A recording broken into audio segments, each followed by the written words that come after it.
Hello दोस्तों, success redefined में आपका एक बार फिर से स्वागत है। आज हम एक बहुत ही इम्पोर्टेंट टॉपिक के बारे में डिस्कस करेंगे, जो कि बिहार से संबंधित किसी भी एग्जाम के लिए काफी महत्वपूर्ण है। चाहे वो शिक्षक बहाली हो, सिपाही बहाली हो, दरोगा बहाली हो, या बीपीएससी से संबंधित कोई भी एग्जाम हो, या Bihar staff selection commission, Bihar police service, अथवा बिहार से रिलेटेड कोई भी छोटा से छोटा या बड़ा से बड़ा एग्जाम हो, उसके लिए यह टॉपिक बहुत ही जो है प्रासंगिक है। यह है बिहार का इतिहास। एक वीडियो में हम लोग बिहार का पूरा इतिहास जो प्राचीन बिहार से रिलेटेड है उसको एक वीडियो में हम लोग समझेंगे और ये जानेंगे कि किस प्रकार से जो है बिहार में जो है प्राचीन काल में किस प्रकार से विकास हुआ, मगध का किस प्रकार से उत्कर्ष हुआ। आगे हम लोग मौर्य, पाल वंश इत्यादि सभी प्रकार के जो भी राजवंश यहाँ पर हुए हैं उस सभी के बारे में शॉर्ट में डिस्कस करेंगे, जिससे कि सभी क्वेश्चंस का आप हल कर सके और एक आपके दिमाग में एक खाका तैयार हो जाए प्राचीन बिहार के इतिहास का। तो वीडियो के साथ अंत में बने रहिएगा अंत तक। आइए देखते हैं बिहार के प्राचीन इतिहास को। अगर हम देखते हैं तो बिहार का इतिहास काफी गौरवपूर्ण रहा है। जैसा कि आपको पता है कि मौर्य साम्राज्य बिहार में ही हुआ, जहां के अशोक महान जो है उसका लगभग पूरे इंडिया को, पूरे भारत को उन्होंने एक सूत्र में बांध दिया था। चंद्रगुप्त मौर्य जैसे विजेता यहीं पर हुए थे। इसके अलावा समुद्रगुप्त, जिन्हें भारत का नेपोलियन कहा जाता है, वह भी बिहार के ही धरती पर पैदा लिए थे और पाटलिपुत्रा को राजधानी बनाए हुए थे अपना गुप्त साम्राज्य का। चंद्रगुप्त विक्रमादित्य भी यहीं से शासन किए थे। हालांकि उन्होंने उज्जैनी में भी एक अपना दूसरी राजधानी बनाया था, लेकिन पाटलिपुत्रा पूरे गुप्त काल में मुख्य राजधानी बना रहा। तो इस प्रकार से आप देखते हैं कि बिहार का प्राचीन विरासत काफी समृद्ध है। तो पहले तो ऐतिहासिक काल में हम देखेंगे, उससे पहले हम आपको बताएंगे कि प्राचीन काल में, जब ऐतिहासिक काल से पहले पाषाण काल में और उस समय बिहार में क्या स्थिति था। तो बिहार का इतिहास न सिर्फ ऐतिहासिक काल में, महाभारत काल में बृहद्रथ जरासंध का उल्लेख है, उससे काफी प्राचीन काल में, जब ये कुछ भी लेखनी वगैरह उपलब्ध नहीं था, उस समय भी बिहार अस्तित्व में था। और उस समय क्या स्थिति था जो हम पढ़ते हैं पूरा पाषाण काल। जैसे भारत का इतिहास और बिहार का इतिहास लगभग एक ही जैसा है। तो आपको इसमें के बहुत सारे जो टॉपिक होंगे वो आप भारत के इतिहास के साथ भी पढ़े होंगे, तो उसको हम लोग अभी रिपीट भी कर लेंगे, और ताकि आपको रिवाइज हो जाए और आपको आगे इतिहास पढ़ने का भी जो है ललक पैदा हो। हम इस प्रकार से इस वीडियो को आगे बढ़ाएंगे। तो पूरा पाषाण काल वैसे काल को कहा जाता है जब बड़े बड़े पत्थरों के औजार बनाए जाते थे। उसको मैक्रोलिथिक एज कहा जाता है। मतलब पत्थरों के औजार उस समय बनाए जाते थे, थोड़ा सा घिस पीट करके बड़े बड़े औजार बनाए जाते थे। तो उस काल में बिहार में मुंगेर में और नालंदा में अवशेष मिले हैं। मुंगेर और नालंदा से पूरा पाषाण काल के अवशेष बिहार में प्राप्त हुए हैं, जो 1 लाख ईसा पूर्व से 40,000 ईसा पूर्व के बीच के हैं। तो बिहार 1 लाख ईसा पूर्व से ही यहाँ का 1 लाख बीसी, तब से ही बिहार का इतिहास मतलब आपको पता चलता है कि बिहार में मानव का अस्तित्व था। इसके बाद मध्य पाषाण काल के भी जो अवशेष है वो आपको मुंगेर और नालंदा से प्राप्त हुए हैं। मध्य पाषाण काल मतलब वैसा पाषाण काल होता है जिसमें थोड़ा सा मतलब रिफाइन हो गया था और औजार वगैरह जो है वो थोड़ा सा पतले हो गए थे और छोटे छोटे औजार बनने लगे थे। तो मध्य पाषाण काल, और उससे भी ज्यादा रिफाइन हो गया था नव पाषाण काल में। नव पाषाण काल में हड्डी वगैरह के भी औजार मिले हैं। चिराद और चेचर, चिराद आपको सारण में है और चेचर जो है आपको वैशाली में है। बहुत इंपॉर्टेंट है, कई एग्जाम्स में पूछे गए हैं। नव पाषाण काल के अवशेष जो चिराद से मिले और चेचर से, इसके बारे में बहुत सारे एग्जाम में पूछा गया है, तो आप एकदम इसको याद कर ले। नव पाषाण काल के अवशेष चिराद से मिला है और चेचर वैशाली, चिराद, सारण। ठीक है। इससे आगे अगर हम बढ़ते हैं तो ताम्र पाषाण काल जिसमें तांबा का भी उपयोग होने लगा था, इस युग के जो अवशेष है वो भी चिराद और चेचर से मिले हैं। साथ में सोनपुर, गया और मनेर, पटना से भी इसके अवशेष मिले हैं। तो आप देख रहे हैं कि प्राचीन काल से ही बिहार का इतिहास रहा है, तो काफी पुरानी संस्कृति है यह। अब इससे आगे अगर हम बढ़ते हैं तो आता है वैदिक काल। वैदिक काल में एक कंसिक्वेंस बनाकर हम लोग घटनाक्रम के हिसाब से चल रहे हैं, ताकि आपके दिमाग में यह चीज आ जाए कि किस प्रकार से सभ्यता का विकास हुआ है बिहार में कंटिन्यूटी में। वैदिक काल जो है, अब ये जो ताम्रपाषाण काल है वो 2500 से 1500 ईसा पूर्व है। 2500 से 1500 ईसा पूर्व। 1,00,000 से 40,000 ये है, 40,000 से 10,000 ये है, और 10,000 से 1500 ईसा पूर्व नवपाषाण काल है। अब 2500 ईसा पूर्व, और 2500 ईसा पूर्व से 1500 जो है ताम्रपाषाण काल है, और 1500 से लेकर और 600 ईसा पूर्व को वैदिक काल माना जाता है। ठीक है, वैदिक काल 1500 ईसा पूर्व से 1000 को ऋग वैदिक काल, और 1000 से 600 ईसा पूर्व को उत्तर वैदिक काल माना जाता है बिहार के संदर्भ में। ठीक है, तो ये जो वैदिक काल है 1500 से 600 ईसा पूर्व, ठीक है, इस काल में, वैदिक काल में ऋग्वेद जो सबसे प्राचीन ग्रंथ दुनिया का माना जाता है, ऋग्वेद में भी बिहार का उल्लेख है। ऋग्वेद में बिहार में रहने वाले लोगों को ब्रात्य कह के संबोधित किया गया है। क्या कहा गया है? ब्रात्य। ब्रात्य देखिए ऐसे लिखाता है, ब्रात्य, ब्रात्य कहा गया है। ऋग्वेद में क्या कहा गया है? ब्रात्य। ब्रात्य का अर्थ है कि जो मतलब थोड़ा लोअर दर्जे का नागरिक हो, या फिर जो सभ्य नहीं हो, असभ्य हो, इस प्रकार का। क्योंकि ऐसा इसलिए कहा गया था क्योंकि उस समय ऋग्वेद के समय में आपको बिहार के क्षेत्र में आर्यों का विस्तार नहीं हुआ था।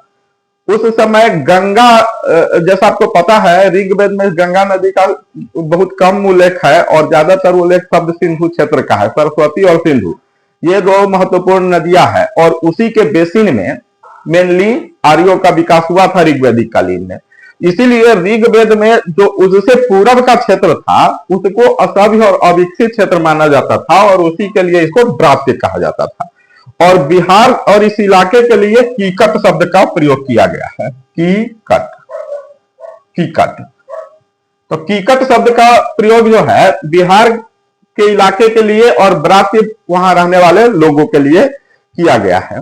बाद में शतपथ ब्राह्मण नाम के ग्रंथ जो है, शतपथ ब्राह्मण में सबसे पहले बिहार के क्षेत्र का क्लियरली उल्लेख किया गया है, और उसमें कहा गया है कि आर्यों का विस्तार सदा नीरा नदी के पार तक हो गया। मतलब सदा नीरा मतलब गंडक नदी, सदा नीरा के बारे में उल्लेख है, मतलब बिहार के बारे में उल्लेख है। उस समय जो है धीरे धीरे जो है आर्यों का विस्तार जो है उत्तर वैदिक काल में, शतपथ ब्राह्मण के समय में, जो 800 ईसा पूर्व में के करीब में लिखा गया ग्रंथ है शतपथ ब्राह्मण। शतपथ ब्राह्मण जो 800 ईसा पूर्व के में लिखा गया ग्रंथ है, शतपथ ब्राह्मण जैसे प्राचीन काल के ग्रंथ में यह उल्लेख है कि आर्यों का विस्तार बिहार में हो गया था। तो हम लोग देखेंगे, पूछे क्वेश्चन पूछता है कि बिहार के बारे में सर्वप्रथम उल्लेख कहाँ है, आर्यों का विस्तार बिहार में हुआ था, इसका उल्लेख कहाँ है? तो ये इसका प्रयोग शतपथ ब्राह्मण में है। ठीक है, क्वेश्चन पूछा जाएगा ऋग्वेद में बिहार को क्या कह के संबोधित किया गया है? तो कीकट, यहाँ के निवासियों को ब्रात्य। ठीक है, इसके अलावे यजुर्वेद और अथर्ववेद में भी बिहार का जिक्र है। इसमें जो है विदेह जो है, मिथिला, जो उत्तर बिहार जो मिथिला का क्षेत्र है, मिथिला के क्षेत्र को विदेह कहा जाता था, और विदेह का जिक्र है, और यह कहा गया है कि वहां राजा निमि का राज्य था, और निमि के ही वंश में 25वें राजा जो है जनक हुए, जिनकी पुत्री जो है सीता माता थी। तो सीता जो है राजा जनक की पुत्री थी, वह विदेह में के ही जो है राजा थे। तो आप देख रहे हैं कितना प्राचीन काल से बिहार का इतिहास चल रहा है। तो इससे यही तक क्वेश्चन बनता है। इससे आगे हम लोग चूंकि बिहार से रिलेटेड टॉपिक के बारे में बात कर रहे हैं, तो हम लोग अभी वहीं तक सीमित रहेंगे। पूरा इंडिया लेवल का जब हम लोग वैदिक साहित्य पढ़ेंगे या पढ़ते हैं, तो उस समय हम लोग पूरा विस्तार से देखते हैं। ठीक है, तो अभी हम लोग सिर्फ बिहार से रिलेटेड जो है, जो हम अभी पहले बताए थे कि बिहार के एग्जाम से रिलेटेड जो बिहार से संबंधित क्वेश्चन है, क्योंकि अब जितना ज्यादा पढ़िएगा तो कंफ्यूज भी हो सकते हैं। तो इसलिए पढ़ाई हमेशा ही टू द पॉइंट होना चाहिए। तो टू द पॉइंट समझ रहे हैं, बिहार से रिलेटेड क्वेश्चन। जब हम ऑल इंडिया कंपटीशंस की बात करेंगे और ऑल इंडिया में जाएंगे तो फिर आप देखते होइएगा हमारे वीडियो में हम पूरा विस्तृत रूप से सारे चीजें को एक एक पॉइंट को बताते हैं। ठीक है, तो अभी हम लोग आगे बढ़ते हैं। इसके बाद आता है महाजनपद काल।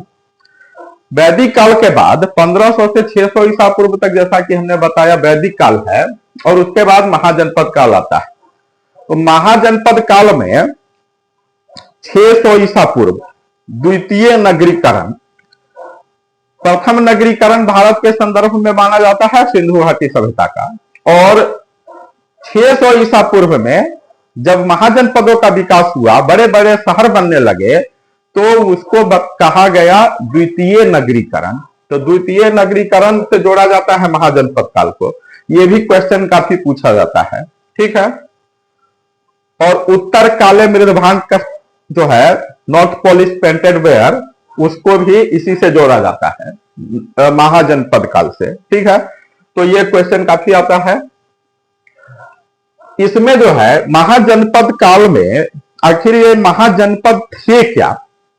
तो जैसा कि हम पढ़ते हैं ऋग्वेद में जो है जनों का उल्लेख है। जैसे राजा सुदास, दशराज्य युद्ध का ऋग्वेद में उल्लेख है। राजा सुदास ने 10 जनों का जो एक ये था, 10 राजाओं का जो समूह था, जो 10 जनों के प्रमुख थे, उनको जो है राजा सुदास ने हरा दिया था। वो 10 राज्य युद्ध हुआ था। तो 10 राज्य युद्ध में बताया गया है कि जो एक विशेष जन के प्रमुख थे राजा सुदास, उन्होंने 10 जनों के प्रमुख जो राजा थे उनको हरा दिया था। मतलब वहां पर जन का उल्लेख है। वो तो जन जो है एक छोटे से कुछ गांवों के समूह होता था। 20, 25, 50 गांव के प्रमुख जो है एक अपने आप का एक राजा डिक्लेयर कर देते थे, तो उस एरिया को जन कहा गया है। ठीक है, जन से कई जन मिलकर बने जनपद। उत्तर वैदिक काल तक जनपदों का वर्णन, जनपद बनने लगे।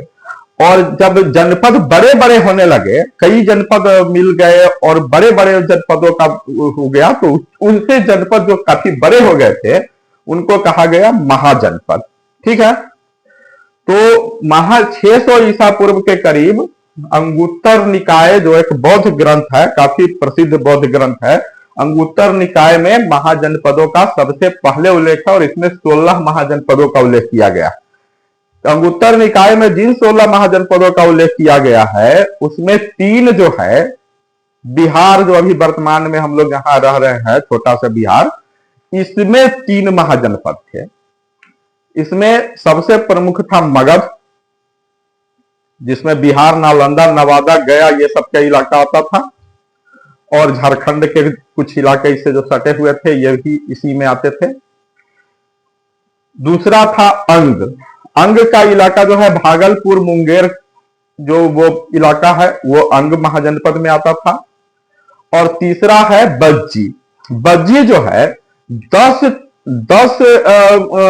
जो है छोटे छोटे जो जनपद थे उसका समूह था, तो बज्जी महासंघ कहा जाता था। वो 10 जो है अलग अलग प्रकार के जो है जनपदों के समूह का नाम बज्जी महासंघ था। और उस 10 में सबसे प्रमुख एक था लिच्छवी।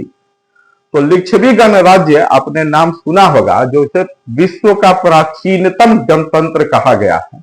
तो बज्जी महासंघ भी हमारे बिहार में ही था। तो मगध और अंग ये दोनों में राजतंत्र था, राजा होते थे प्रमुख।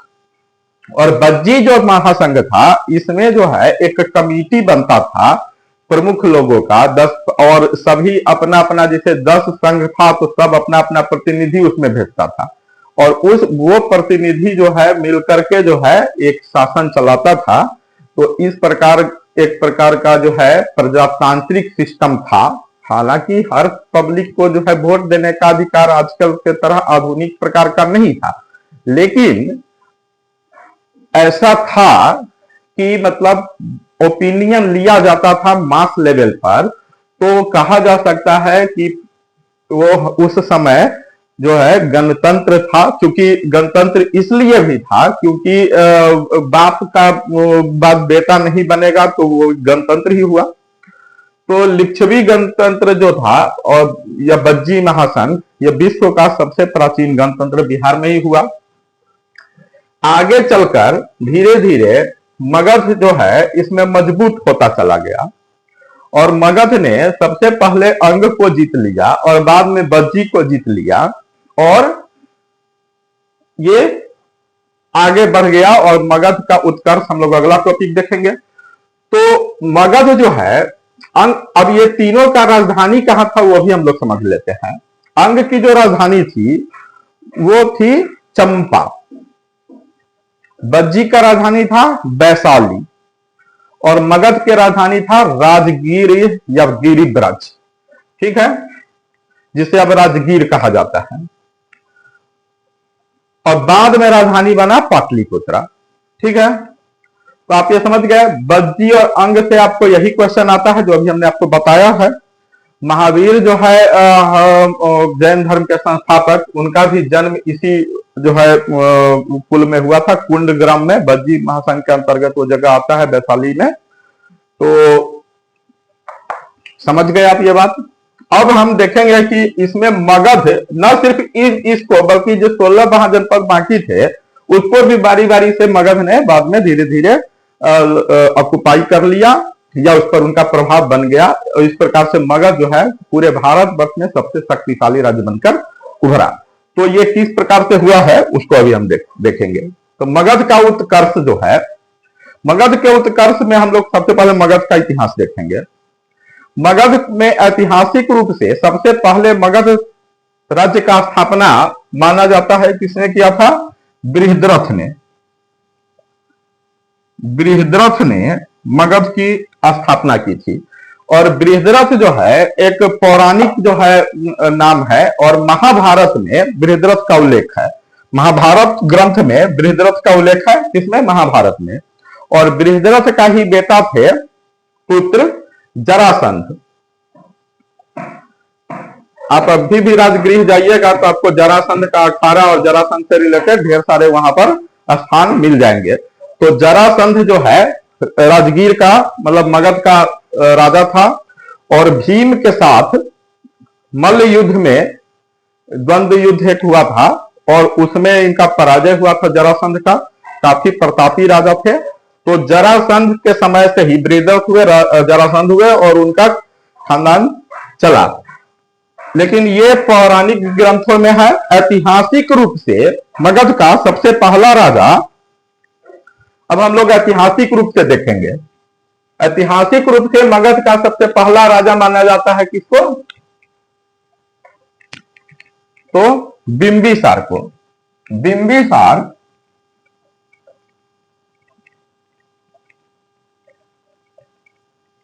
बिंबिसार को मगध का सबसे पहला राजा माना जाता है, ठीक है।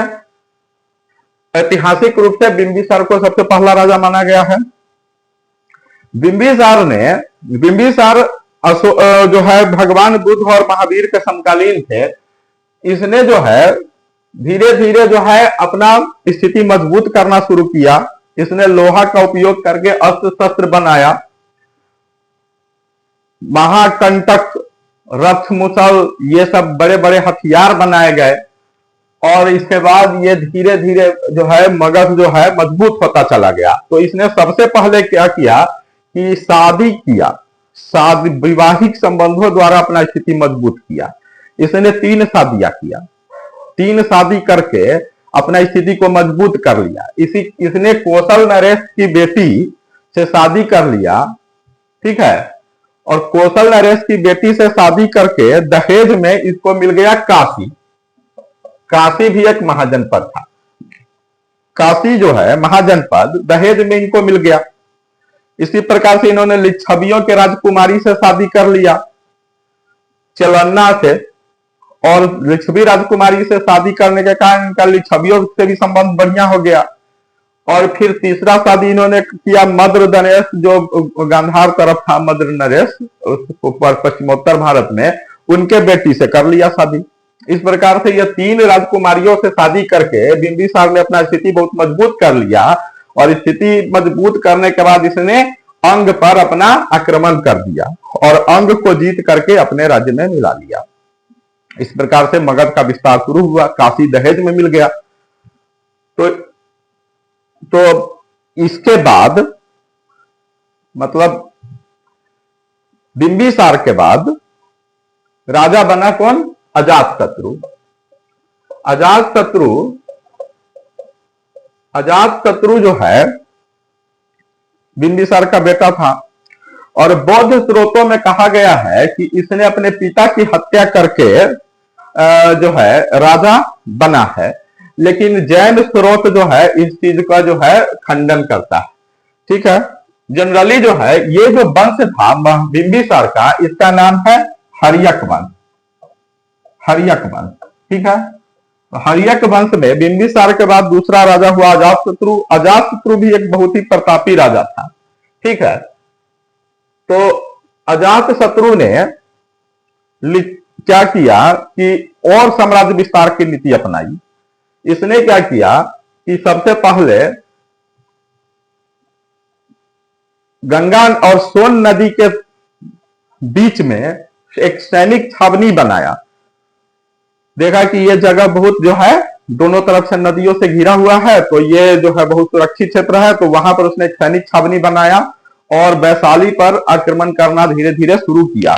और उसमें उसने जो है अपना बस्कार नामक के मंत्री का, बस्कार नाम का एक मंत्री था, तो लिखी क्योंकि बज्जी महासंघ बहुत मजबूत था, आपस में बहुत उसमें दोस्ती था, 10 महासंघ था मिला हुआ, तो इसने क्या किया, बस्कार को वहां भेज करके फूट डलवाया सबने, और फूट डलवाने के बाद वो एक एक करके बज्जी महासंघ को जीत लिया। इस प्रकार से अजातशत्रु के समय में मगध का बड़ा विस्तार शुरू हो गया। इसने फिर प्रसेनजीत जो कौशल का जो राजा था, जो काशी दहेज में लिया था, इसी बीच में वो अराजकता का फायदा उठा करके उसको ले लिया था, तो फिर उसको भी हराया और उसको भी हराकर काशी वापस जीत लिया, और इस प्रकार से धीरे धीरे करके वो अपना साम्राज्य का विस्तार करना अजातशत्रु ने शुरू कर दिया। ठीक है, तो अजातशत्रु ने जो वो सैनिक छावनी बनाया था, पाटली ग्राम उसका नाम था, और वही आगे चलकर पाटलिपुत्र शहर बना, जो आज के डेट में पटना के रूप से जाना जाता है। तो अजातशत्रु के जो उत्तराधिकारी हुए उनका नाम था उदयन, और उदयन ने राजधानी को पाटलिपुत्रा, राजगीर से पाटलिपुत्रा ले आया। ठीक है, और उदयन के जो उत्तराधिकारी हुए वो सब उतने योग्य नहीं थे, और उन सभी को बौद्ध स्रोतों में पितृहंता कहा गया है। मतलब हर्यक वंश के सभी शासक को बौद्ध स्रोतों में पितृहंता कहा गया है। अब इसमें कितना सच्चाई है, कितना अतिशयोक्ति है, लेकिन जैन स्रोत इसका खंडन करता है। तो ये है। इसके बाद जो है मगध पर शिशुनाग वंश का शासन शुरू हो गया। शिशुनाग वंश का पहला राजा शिशुनाग जो थे वो काफी प्रतापी राजा थे। एक और इंपॉर्टेंट चीज है, अजातशत्रु ने ही गौतम बुद्ध के मृत्यु के बाद सबसे पहला बौद्ध संगीति का आयोजन जो है, बौद्ध संगीति का आयोजन, बौद्ध संगीति काफी इंपॉर्टेंट है। बौद्ध संगीति जो सबसे पहला बौद्ध संगीति था उसका पाटलिपुत्रा में आयोजन अजातशत्रु ने करवाया था। ठीक है, तो यह भी क्वेश्चन काफी पूछता है। तो प्रथम बौद्ध संगीति अजातशत्रु ने करवाया था। ठीक है, अब है, और द्वितीय बौद्ध संगीति जो है शिशुनाग का बेटा थे कालाशोक। कालाशोक के समय में दूसरा बौद्ध संगीति हुआ था। ठीक है, वैशाली में, तो वो भी काफी इंपॉर्टेंट है। तो दूसरा बौद्ध संगीति कालाशोक ने करवाया था शिशुनाग वंश के। शिशुनाग वंश के बाद अंतिम राजा जो थे, उसके बाद महापद्मनंद नाम के जो नंद जो उनका एक सेनापति था, उसने जो है गद्दी पर अधिकार कर लिया और नंद वंश की स्थापना किया। नंद वंश जो है और काफी जो है विस्तृत क्षेत्र में फैला हुआ था। इसने कलिंग वगैरह को भी जीत लिया था, अवंती उवंती जितना था सबको जीत लिया था, और नंद वंश ने एक बहुत बड़ा जो है साम्राज्य खड़ा किया और एक राष्ट्र की उपाधि महापद्मनंद ने धारण की। तो ये भी क्वेश्चन पूछता है, एक राष्ट्र की उपाधि किसने धारण की थी? तो महापद्मनंद ने। महापद्मनंद के बाद जो है उसका उत्तराधिकारी हुआ धनानंद। तो धनानंद का नाम भी काफी इंपॉर्टेंट है। धनानंद के समय में सिकंदर ने भारत पर आक्रमण किया था। तो ये भी क्वेश्चन पूछता है, जब सिकंदर ने भारत पर आक्रमण किया था तो मगध का सम्राट कौन था? तो धनानंद था। ठीक है, इसको घुमा फिरा के ये क्वेश्चन पूछता है, सिकंदर के समय में धनानंद था। तो धनानंद को ही हराकर और मारकर मौर्य वंश की स्थापना किए थे चंद्रगुप्त मौर्य ने।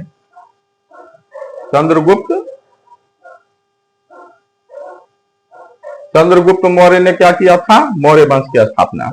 कहा जाता है कि धनानंद के दरबार में जो है कौटिल्य जो है, जिनको चाणक्य भी कहा जाता है, तो काफी अपमानित किया गया था और उसी अपमान का बदला लेने के लिए उन्होंने चंद्रगुप्त को का सहयोग लेकर धनानंद का शासन खत्म करवाया और चंद्रगुप्त मौर्य को राजा बनाया। अब जो है इससे आगे का जो इतिहास है मौर्य वंश, शुंग वंश, कण्व वंश, ये और गुप्त, ये सभी आप जो है ना भारत का जब इतिहास पढ़ेंगे तो उसमें आप इस सभी का के बारे में पढ़ेंगे, क्योंकि भारत का इतिहास और बिहार का इतिहास लगभग एक ही है इसमें। तो इसको हम लोग शॉर्टकट में देख लेते हैं। मौर्य वंश का सबसे पहला राजा हुआ चंद्रगुप्त मौर्य, और चंद्रगुप्त मौर्य ने जो है चाणक्य को अपना मंत्री बनाया और चाणक्य ने लिखा ग्रंथ अर्थशास्त्र।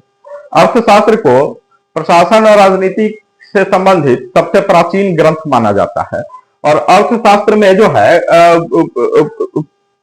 पूरा जिक्र है कि मौर्य काल में किस प्रकार से शासन व्यवस्था जो है चलती थी। चंद्रगुप्त के समय में ही मेगास्थनीज जो है राजदूत बनकर, जो सेल्यूकस निकेटर का राजदूत था, वह मगध के दरबार में आया था। उसने पुस्तक लिखी थी इंडिका और उससे पाटलिपुत्र के बारे में पता चलता है। इंडिका में लिखा है कि पाटलिपुत्र जो शहर था वो सूसा और एक बताना, जो वो उस तत्कालीन विश्व के सबसे बड़े शहर थे फारस में, उससे भी बड़ा जो है ये पाटलिपुत्र शहर था और चारों तरफ से ये दीवारों से घिरा हुआ था और दीवार के आगे गहरी खाई थी। तो मतलब वो प्रशासन की व्यवस्था जो है एकदम 6 भागों में बांटा हुआ था और काफी विस्तृत वर्णन किया गया है इंडिका में, और बहुत ही केंद्रीकृत शासन प्रणाली थी मौर्यों की। तो मौर्य शासन प्रणाली के बारे में आपने जान लिया मौर्यों का। चंद्रगुप्त के बाद बिंदुसार राजा बने। बिंदुसार के काल में ज्यादा कुछ इंपॉर्टेंट नहीं है। बिंदुसार के काल में भी मौर्य साम्राज्य ऐसे चलता रहा। उनका पुत्र जो अशोक हुआ वो काफी महान शासक थे और मौर्यों का जो है अशोक का शिलालेख जो है बिहार में 3 स्थानों से मिला है, रामपुरवा, लौरिया अरेराज और लौरिया नंदनगढ़। टोटल 6 शिलालेख स्तंभलेख बिहार में प्राप्त हुए हैं। ठीक है, अब स्तंभ लेख वगैरह जो है, इसके अलावे आप ये देखेंगे ये स्तंभ लेख वगैरह जो है, ये कला जो है जो अशोक ने यूज किया था, ये ईरानियों से प्रभावित है, मतलब फारसियों से। ठीक है, ये भी क्वेश्चन पूछता है। मौर्यों के बाद अशोक के जो उत्तराधिकारी थे, अशोक ने बौद्ध धर्म ग्रहण कर लिया था। तो अब जब हम लोग प्राचीन भारत पढ़ेंगे तो इस सब के बारे में डिटेल से पढ़ेंगे। अभी हम लोग बिहार पर फोकस किए हुए हैं। ठीक है, मौर्यों के बाद शुंग जो है, शुंगों में जो है पुष्यमित्र शुंग जो है, मौर्य के अंतिम राजा जो बृहद्रथ थे उनको मारकर पुष्यमित्र शुंग जो है राजा बन गए। पुष्यमित्र का संबंध में सिर्फ एक ही वर्णन मेनली है कि उसने बौद्धों का जो है बिहार वहार नष्ट कर दिया था और हिंदू जो है प्राचीन सनातन धर्म का जो है ये किया था और अश्वमेध यज्ञ वगैरह किए थे। शुंग और कण्व जो है ये दोनों ब्राह्मण वंश थे। तो इससे संबंधित बहुत ज्यादा बिहार से रिलेटेड क्वेश्चन नहीं बनता है। उसके बाद बिहार में बीच में जो है 200-300 साल बिहार का इतिहास गड़बड़ाया रहा। इस बीच में 185 ईसा पूर्व में डेमेट्रियस ने पाटलिपुत्रा पर आक्रमण किया था।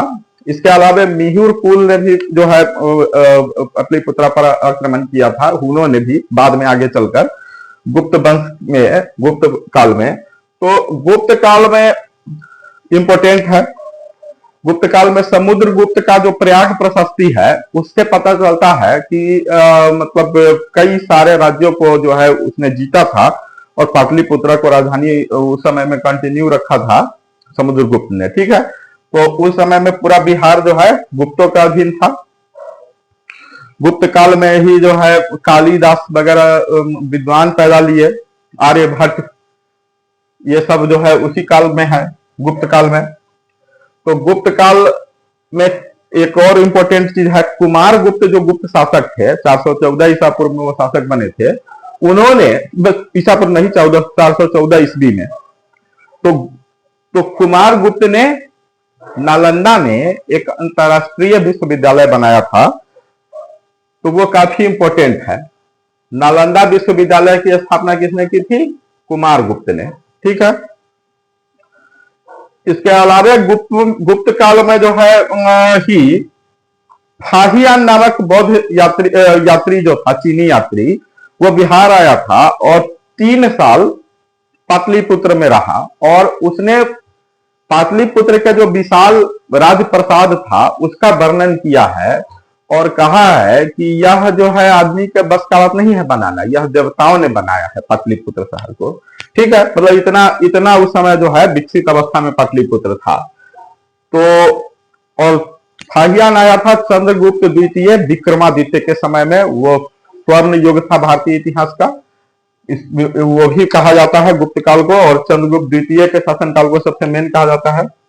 तो जाहिर है उस समय पाटलिपुत्र का गौरव अपने चरम पर था। उसके बाद धीरे धीरे जो है पाटलिपुत्र और मगध साम्राज्य का धीरे धीरे पतन होने लगा और बाद में हुनों का आक्रमण हो गया और कई दूसरे शासक जो है गहरवाल, ये सब शाहाबाद और ये जो भोजपुर का क्षेत्र है वहां गहरवालों ने जो है ये अधिकार कर लिया था।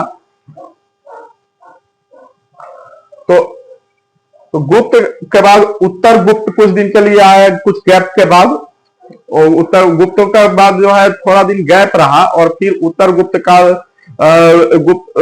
उत्तर गुप्त वालों ने वहां पर कब्जा कर लिया। तो गुप्त और उत्तर गुप्त में क्या संबंध है वो तो क्लियर नहीं है, लेकिन उत्तर गुप्त के समय भी कुछ दिन पाटलिपुत्र उन लोगों के कब्जा में रहा है। ठीक है, इसके बाद मेन है पाल। बाद में जो है पाल वंश बंगाल का शासक थे पाल, अराजकता फैल गया था तो लोगों ने एक गोपाल नाम के शासक को चुन लिया और गोपाल सबसे पहला 750 ईस्वी में पाल वंश की स्थापना किया। 750 ईस्वी में गोपाल ने, और गोपाल ने आसपास के क्षेत्रों को जीतकर पाटलिपुत्रा वगैरह को भी जीत लिया और बिहार के क्षेत्र को में भी अपना विस्तार किया। और गोपाल ने ओदंतपुरी बिहार शरीफ में एक विश्वविद्यालय बनाया। ठीक है, तो वो भी इंपॉर्टेंट है। गोपाल के बाद धर्मपाल राजा बना। धर्मपाल काफी इंपॉर्टेंट है, 770 से 810 ईस्वी। ठीक है, धर्मपाल 770 से 810। ठीक है, काफी दिनों तक राजा रहा ये। धर्मपाल ने विक्रमशिला विश्वविद्यालय की स्थापना की थी भागलपुर के पास। तो नालंदा और विक्रमशिला ये 2 बहुत बड़े महाविद्यालय विश्वविद्यालय थे। तो विक्रमशिला का किसने किया था? धर्मपाल ने। धर्मपाल ने विक्रमशिला विश्वविद्यालय बनाया। ठीक है, इसके बाद धर्मपाल ने ही त्रिपक्षीय संघर्ष जो कन्नौज को लेकर के होता था, कन्नौज जो उत्तर प्रदेश में पड़ता है, कन्नौज को लेकर के एक त्रिपक्षीय संघर्ष हुआ और उसमें इसने कन्नौज को जीतकर वहां पर एक अपना पपेट को राजा बना दिया और उत्तरापथ स्वामीन का उपाधि धारण किया। उत्तरापथ स्वामीन का उपाधि किसने धारण किया? धर्मपाल ने। यह भी क्वेश्चन काफी इंपॉर्टेंट है। इसके बाद धर्मपाल का बेटा जो था देवपाल, मतलब धर्मपाल का उत्तराधिकारी देवपाल भी जो है अपना विस्तारवादी नीति को कंटिन्यू रखा। और देवपाल का सबसे इंपॉर्टेंट चीज है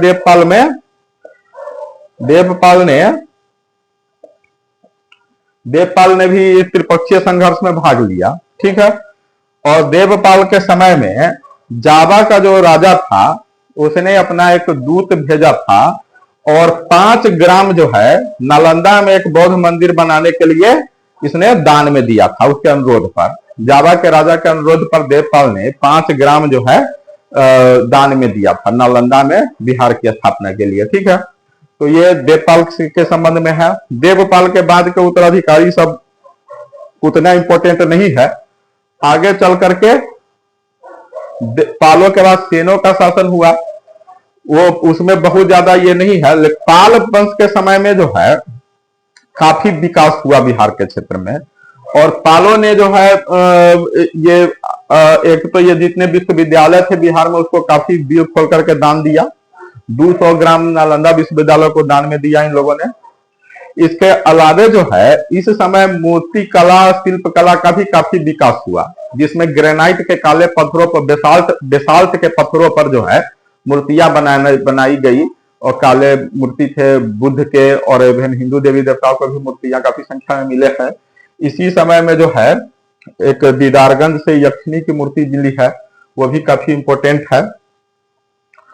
तो पाल काल में जो है, पाल काल में कला का विकास काफी हुआ था। ताम्र कला, कांस्य कला भी इस समय काफी विकसित अवस्था में था पाल काल में। पाल के बाद जो है सेनों का शासन रहा कुछ दिन तक, और उसके बाद तुर्कों ने जो है शासन यहाँ पर स्थापित कर लिया। तो वो फिर मध्यकालीन बिहार शुरू हो जाएगा, जो हम लोग अगला वीडियो में आगे पढ़ेंगे। ठीक है, तो आज के लिए इतना ही। आज हम लोगों ने जाना कि पूरा पाषाण काल से लेकर और मगध के उत्कर्ष तक, पाल काल तक किस प्रकार से बिहार का इतिहास रहा है। इससे संबंधित और कुछ टॉपिक और उसके बाद मध्यकालीन बिहार हम लोग आगे आने वाले वीडियो में पढ़ेंगे।